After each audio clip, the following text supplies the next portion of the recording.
Turn in your Bibles, if you would, please, to Daniel chapter 6. Daniel chapter 6.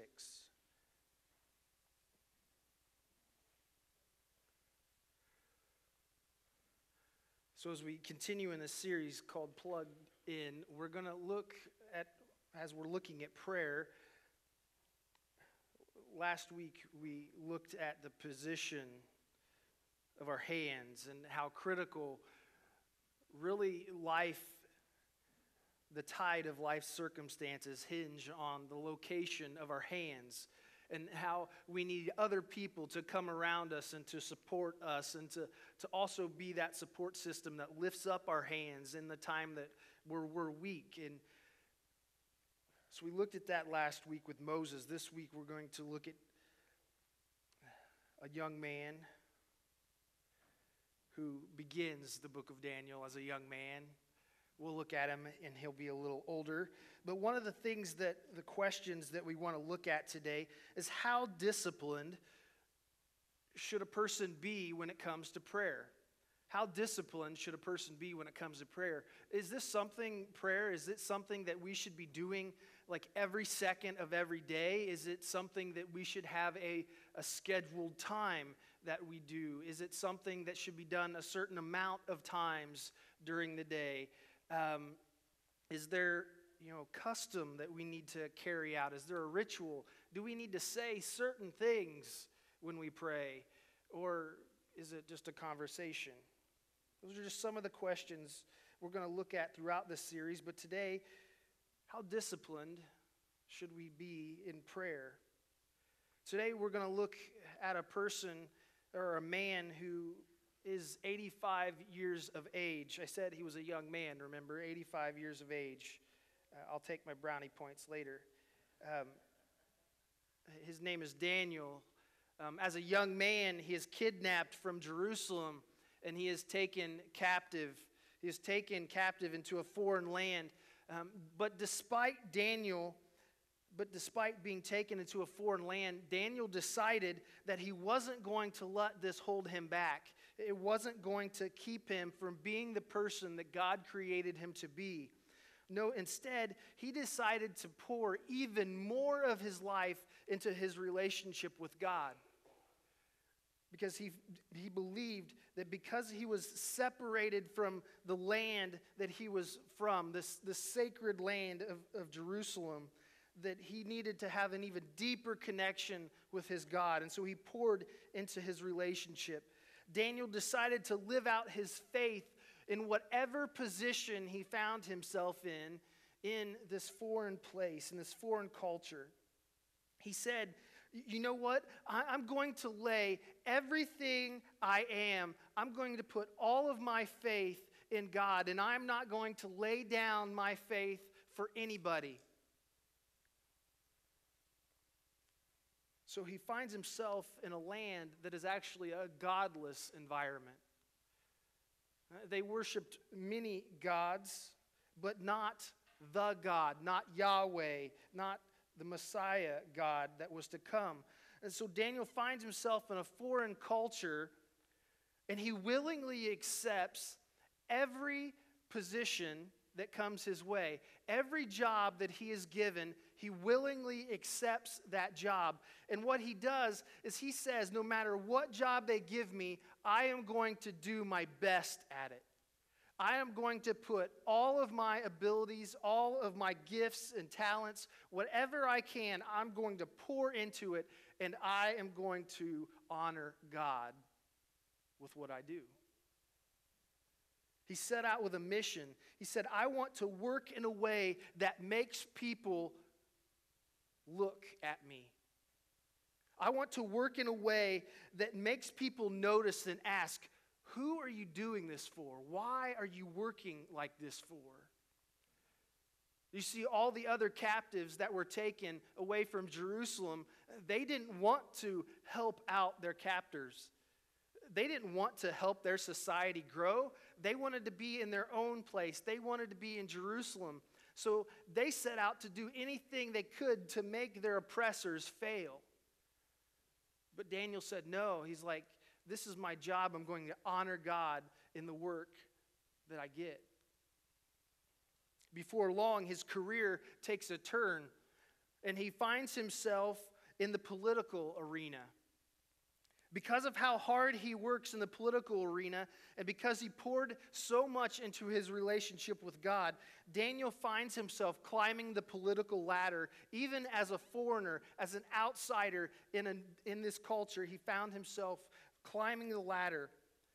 So today we pick up the story in Daniel chapter 6. At this point, we find him to be 85 years of age, and a new king has just come into power. So a new king has just come into power. And what he does is, this new king, he goes through and he interviews all the former king's employees. He puts them through this interview process. And what he finds is that he's so impressed with the work ethic and the integrity of this Israelite named Daniel. He's impressed. And so he appoints him to one of the top 3 positions in the whole government. He appoints him to one of the top 3 positions in the whole government. But the king actually secretly, he hasn't told anyone, but he secretly has this plan to make Daniel to be the top official in the whole government. In all of the government system, he plans to make Daniel the prime minister, if you will. So here's where the plot thickens a little bit. The people who were also overlooked, if you will, or the people who weren't appointed as this top position, they get a little jealous of Daniel. They don't like it that this outsider, this Israelite, is appointed to the top position, and so they get jealous and they decide, we need to get rid of this guy. He's a problem for us. We need to get rid of him. So we pick up in Daniel chapter 6, verse 4. It says this: "At this, the administrators and the satraps tried to find grounds for charges against Daniel in his conduct of government affairs." So they did a little bit of digging. They set out to find something that he had done wrong, because he's a politician. And all politicians have something to hide, right? They've all buried something. They've all done something they don't want someone to know about. We'll stop that conversation right there. Daniel chapter 6, continuing on in verse 4, it says, "But they were unable to do so. They could find no corruption in him, because he was trustworthy and neither corrupt nor negligent." Now, wouldn't that be awesome if we could say that about everyone in church, or everyone that called themselves a follower of Christ or a Christian? That they were trustworthy, that there was no corruption in them, that everything they did was neither corrupt nor negligent, but it was all in honor to God. How would society be different? How would the world, how would this community be different if that was something that could be said? Why isn't it something that can be said? When you know, let me know, so I can write the book. I'll let you in on the royalties. Daniel chapter 6, verse 5 says, "Finally these men said, 'We will never find any basis for charges against this man Daniel, unless it has something to do with the law of his God.'" The only way they were going to find something against him, to hold against him, was if it had to deal with his God. But he honored God. He did everything in his life to put God first, and he made all the right decisions. He honored God in his decisions, in his governing of the people. So how would they make him make a mistake? How would they catch him? Jimmy Carter, one of the United States presidents, was once asked, Jimmy Carter, if you don't know much about him, he was actually a businessman before becoming president and getting into politics. And he was a pretty good businessman. But one day he heard a message from a pastor, and this pastor raised the question, if you were arrested, would there be enough evidence to convict you of being a Christian? If you were arrested for being a follower of Christ, would there be enough evidence to convict you? Would there be? And so that began the change in Jimmy Carter. That began the change where he decided that I want to honor God in my dealings in life and in the government. So going around Daniel, these jealous officials, they put together this new law and they proposed it to the king. Verses 6 and 7, it says, so these administrators and satraps went as a group to the king and said, may King Darius live forever. So they had to butter him up a little bit. May King Darius live forever. The royal administrators, the prefects, the satraps, the advisors, and the governors have all agreed that the king should issue an edict and enforce the decree that anyone who prays to any god or human being during the next 30 days except you, the king, your majesty, shall be thrown into the lion's den. The king hears this idea, and he realizes, hey, that means I would be like a god. Sounds good. So he signs the law and issues the decree. Now they have to catch Daniel. Now they have to catch him. They have to catch Daniel in the act. But see, lucky for them, Daniel is faithful to his God. Everyone knows that Daniel prays. There's no question that this Israelite, this man that's in the limelight, if you will, is the top official in the land. They know that he prays 3 times every day. He faces Jerusalem on the second level of his home, and he's in the kind of the window that's cut out on the second floor, and he prays facing Jerusalem 3 times a day. You see, Daniel was predictable. And that's what these jealous officials knew. That they knew that he would pray 3 times a day, and they knew that they could trap him this way. And so all they do is they set their clocks, and they set back, and they wait.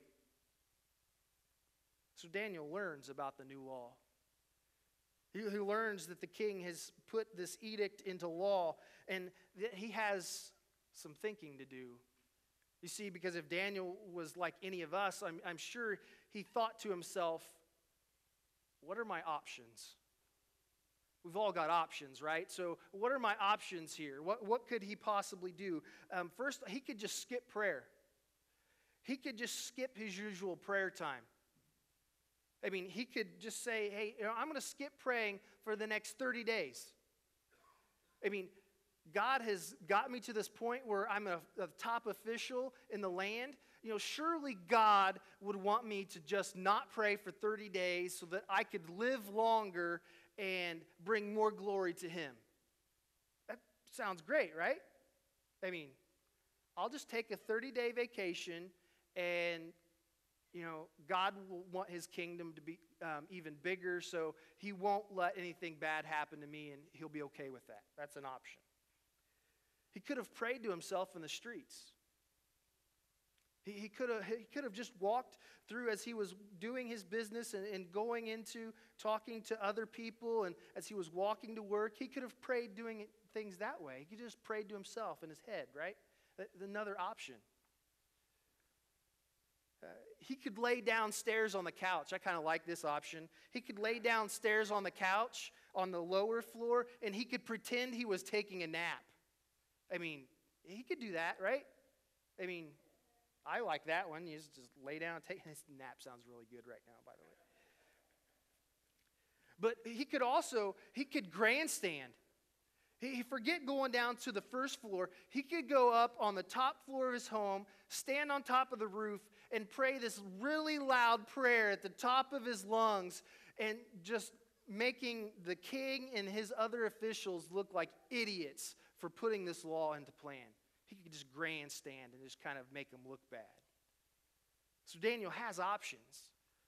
He could do any one of these. What do you think he does? Verse 10. Now when Daniel learned that the decree had been published, he went home to his upstairs room where the windows opened toward Jerusalem. 3 times a day he got down on his knees and prayed, giving thanks to God just as he had done before. They got him. They got him. They were watching. They were looking right at that window because they knew this is Daniel. He's going to be faithful to his God. After this, the king finds out. The jealous officials, they run back and they go and they tell the king that this man, this Israelite that you have appointed over all of us, he has done exactly what you said no one is allowed to do. He prayed to his God. And it's not you. Do you think the king was happy? No, the king was sad. You see, the king actually liked Daniel. The king had grown to really love Daniel, and he wanted him to succeed. And now all of a sudden he sees that he's broken the law. And once a law has been put into place, you cannot take it out. So he couldn't just say, well, I'm taking the law out today, or I'm vetoing it, or I'm making it null and void. But he had to honor it. Then verse 14, it says, when the king heard this, he was greatly distressed. He was determined to rescue Daniel and made every effort until sundown to save him. The king is sick about this. It's because of his inflated ego that has Daniel in this position in the first place. It's because he wanted to put himself in a position that would make him like a god, and he wanted people to bow down and pray to him. And it's because of the king that Daniel finds himself in this position. Not because Daniel decided to honor God and pray. No, Daniel was simply being faithful to his God. The king pulls Daniel to the side. And he says this. He says, may your God, whom you serve continually, rescue you. I don't know who your God is, but I know that you're faithful to him. I know that you continually pray to him and you honor him with your life. I pray that he will rescue you. Daniel is put into the lion's den and he prays one last prayer. God, please shut the mouths of these lions. And God hears Daniel and he sends an angel. And the angel spends the night as Daniel sleeps restfully. The angel closes the mouths of the lions. Verse 23, it says, the king was overjoyed and gave orders to lift Daniel out of the den. And when Daniel was lifted from the den, no wound was found on him, because he had trusted in his God. They pull Daniel out and they look at him and there's absolutely nothing wrong with him. We didn't even feed the lions for like 2 days when we put him in there just so that they would be sure to kill Daniel, but they didn't. Now the king does a not so cool thing and then does a really cool thing.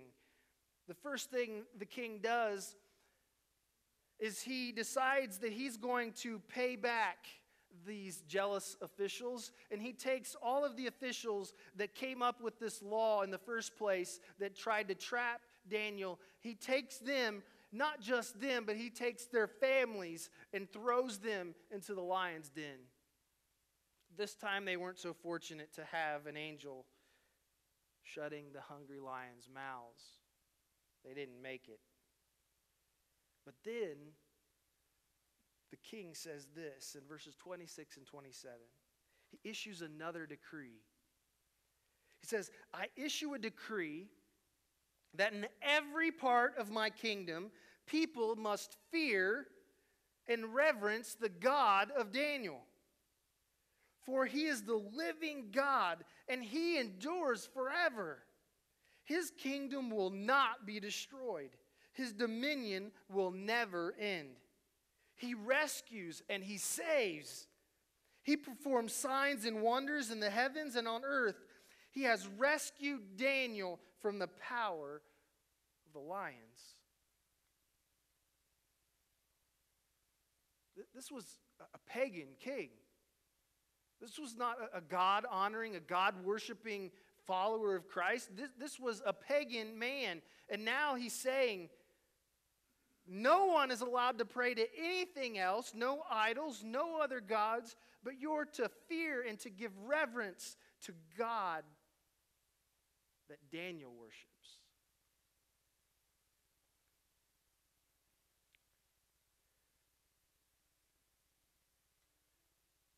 So what do we see in this story? One, we see his faithfulness. That we see that his faithfulness 3 times a day, that he took time to pray. Am I saying you all need to pray 3 times a day at the same time every day? You need to face the same direction, and you need to, go buy a house with a 2-story, window. And no, not at all. But you see, in being human beings, we seem to be people of habit. We do things that we're used to. We do things that are patterns in our life. I know when I get up in the morning, I do the same thing every morning. Because that way I know everything gets done. When the girls mess up my pattern, things go wrong. And we're all that way. We all have certain things we do. My challenge to you is to make prayer a pattern in your life. Make it something that you do at your best. Whenever you're at your best, you should be praying. So if you are one of those people that drive me nuts and you're a morning person, and you're chipper and happy and bouncing off the walls at like 6 in the morning, that is when you need to spend your time with God. You see, God does not deserve prayers when you're half asleep, about ready to fall over, and if you close your eyes, you're out. I'm guilty of that sometimes. We won't get into the whole finding rest in God, because that's an important thing. But God deserves our best. Whenever we're at our best, for me, I find it's between 9 and 10 o'clock. So just so you know, if you call the church between 9 and 10 o'clock, I'm not answering the phone. Jennifer doesn't like it. I usually get 2 or 3 texts between 9 and 10 o'clock. Sometimes I answer, sometimes I don't, just because it's Jennifer. But sorry, she gets special treatment. But that's my time. That's where my mind is the sharpest. And I read my Bible, I do my prayers, my devotions. That's my time, because that's when I'm at my best.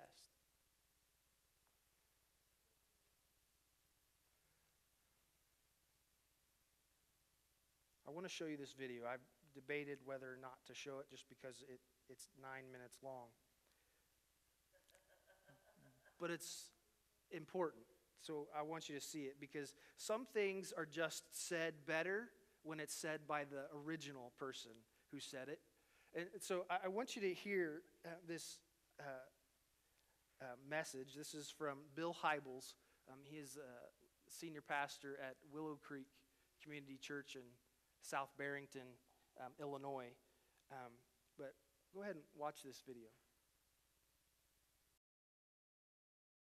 An advertising executive came down to talk to me after a service, and he had just become a Christian. I had baptized him at the church, and he said, I just can't make time for a meeting with God.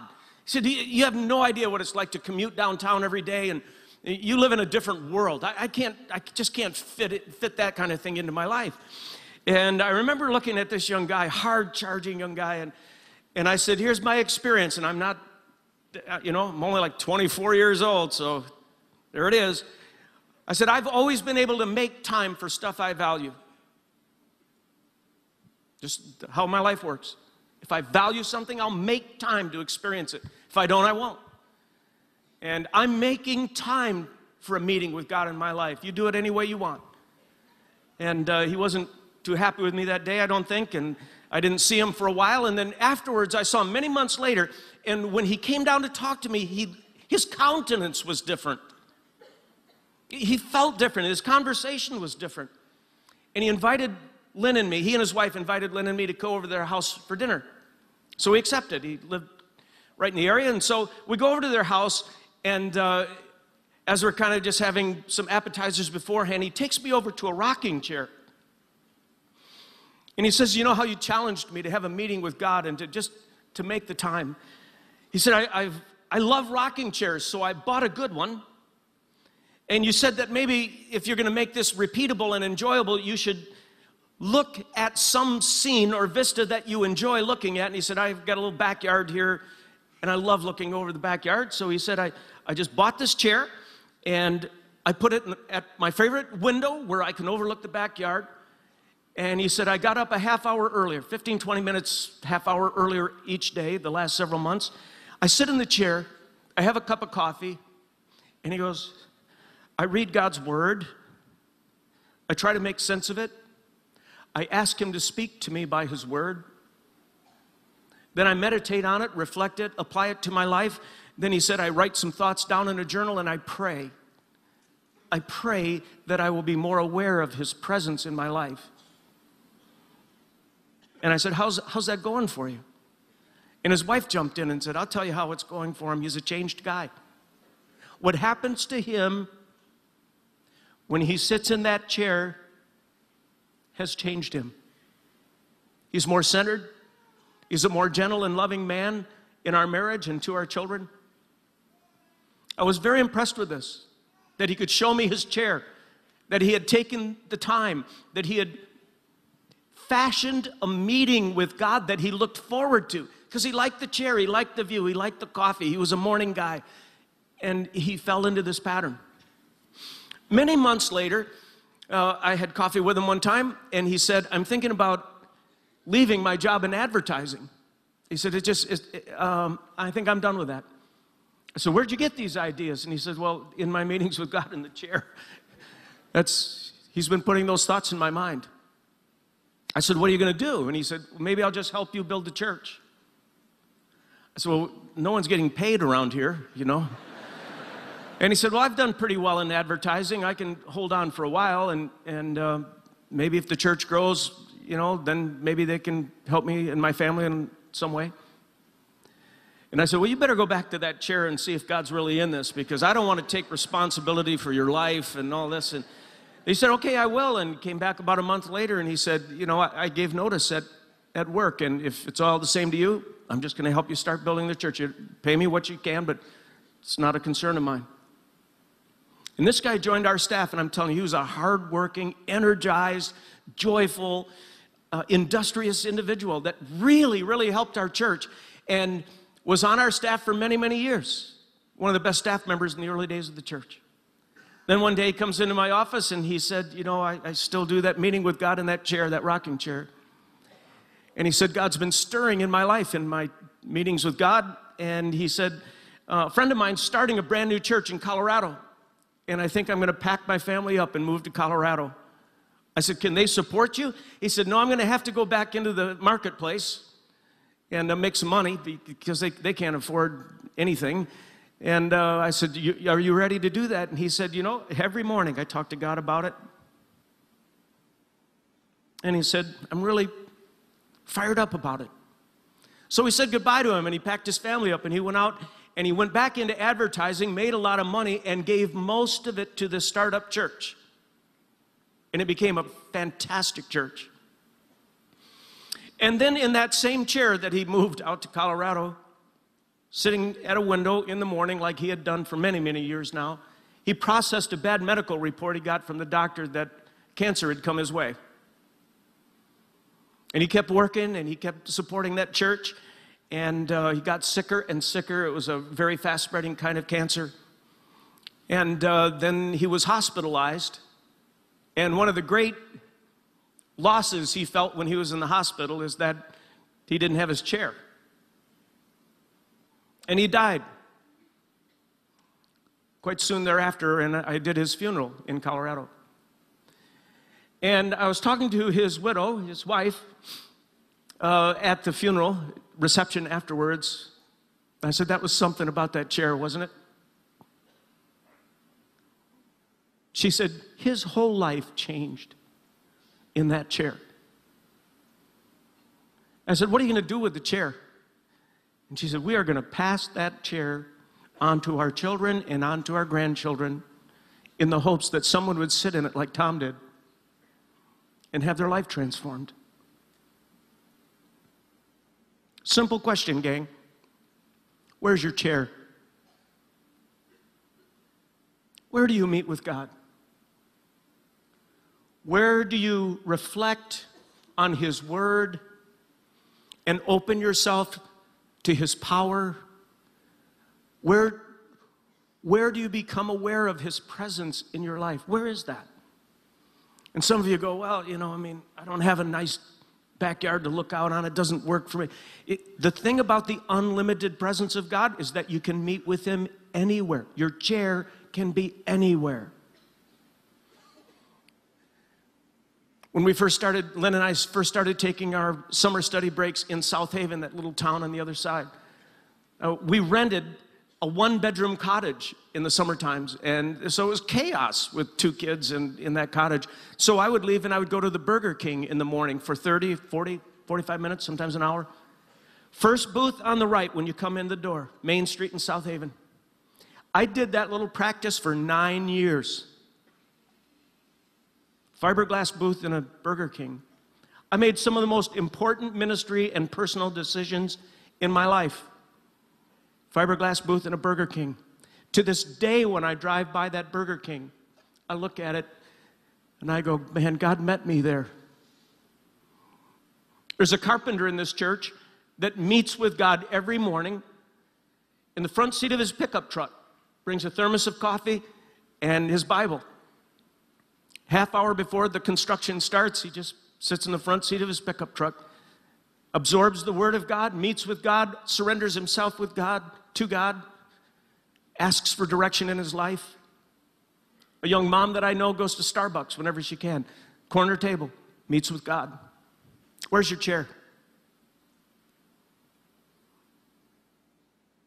When you meet with a friend, let's say for a lunch, what happens is if you've connected with that friend, after you leave the restaurant or wherever it is, you think about that friend later on in the afternoon. When you meet with God, you think about Him more throughout the course of your day. His presence lingers after the meeting. Where's your chair?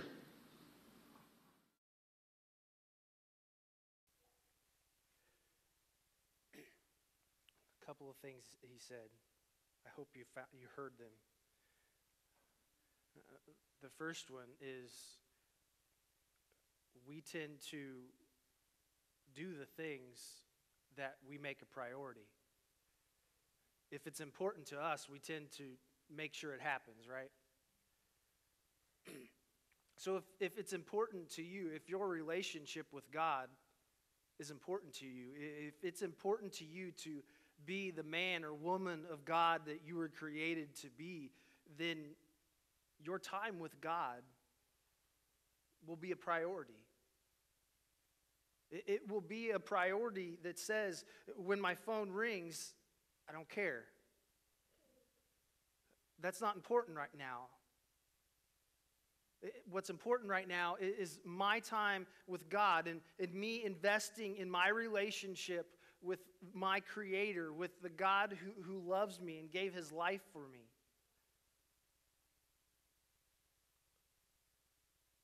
If it's important to you, you'll make time. I promise you it will change your life. I promise you that it will open your eyes to things you never saw before, you never imagined that God could do in your life.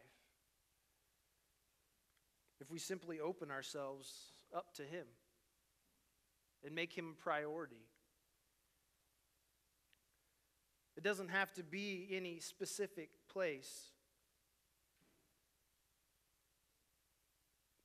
but make it something that happens for you every day. Every day you're investing yourself, and you're allowing God to invest in you.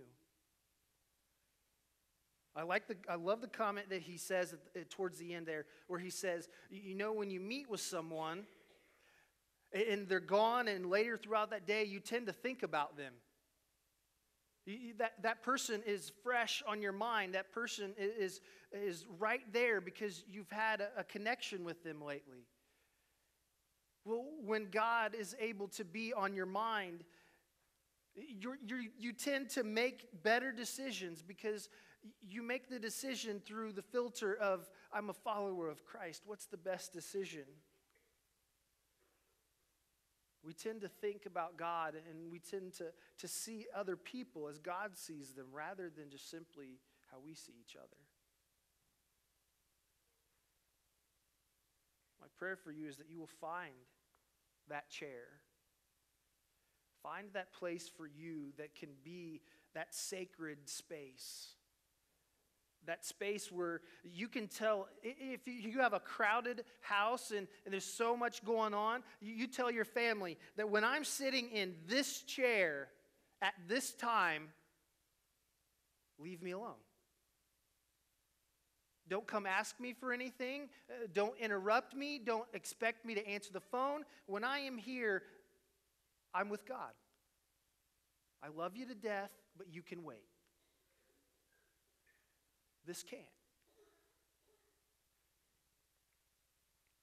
pray you will find that for yourselves.